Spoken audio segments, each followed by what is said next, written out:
إشراقة الشمس عكس إشراقة عيونك، لسلهمك بالغرام وهزت الشمس عكس إشراقة عيونك، لسلهمت في الغرام وهزت أشواقي. إشراقة الشمس صاحبي لعذبوك الناس صيح، واخذ ما قلته وحطه ما شيتك. كان خايف بيتك بقلبي يطيح، طب ضلوعي يدعم سور بيتك. عذبوك الناس صيح، واخذ ما قلته وحط ما نشيتك. كان خايف بيتك بقلبي يطيح، احطب ضلوعي وداعم سور اللي بشعره كاسب عجابك. واليوم من غبت طاح الشعر من عيني، يا صاحبي قمت أجر الصوت بغيابك، واسوق الأعذار عنك وانت ناسي. المواقع تبحث عن نجاح العمل، المنتديات تبحث اغلبها يبحث عن الشلليه، انا وياك ربع، اذا ما رديت علي ما رد عليك، الموقع ما يرد.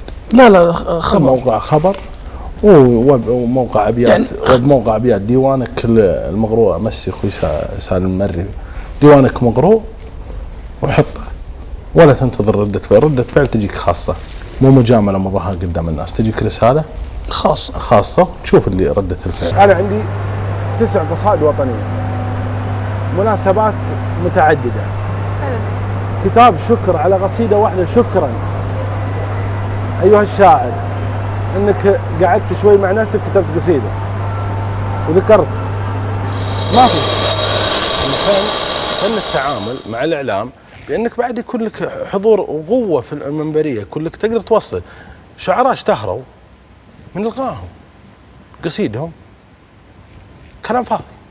بحاجة دعم إعلامي، حتى لو حبيت أنك تقدم نفسك، الواجب أنك تقدم نفسك من خلال منبر إعلامي يوصلك، بس يكون عندك شيء. يعني ما يصير إنه يوصلك ولما أوخر عنك تطيح، ما يصير لما أعطيك ضوء الناس ما تقتنع فيما تطرح. فالواجب أن الشاعر الزين والمتمكن والجيد يحتاج، حتى لو كان بيفرض نفسه، يحتاج منبر يوصله، بس يقدمه للناس. المنبر ما يقول ما يكتب عنك قصائد، المنبر يقدمك. لما يقدمك للناس تجربتك نظيفة، تجربتك زينة، تجربتك مقنعة، راح يقتنع بك. لازم عشان انجح في عملي لازم ابحث عن الجيد. فلما اقدم الجيد مالي منه في الموضوع هذا، إضافة لك، إضافة لي أنا.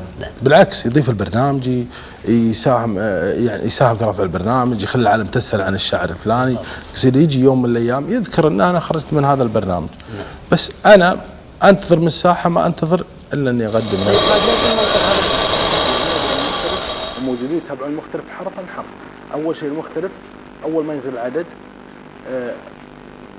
احنا ننشر قصايدنا، ندق جوجل نلقاها ب 600 و 1000 مكان وموقع، وبعضها مشرح وبعضهم لا أقصد اللي الشريحة اللي تكلمت عنها. لا، لأنه بقول لك شغله أنت رجل دائما تبين عضلاتك ومخزونك الشعري.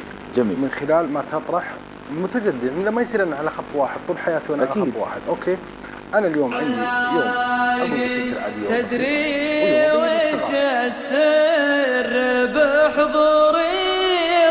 يطرونك يسعون في ضيقتي وازيد باخلاقي، من كثر ماني بخايف لا يعرفونك، اسكت مع ان الكلام يزيد بحراقي. جهات الاشواق صعب تخيب ظنونك، شمس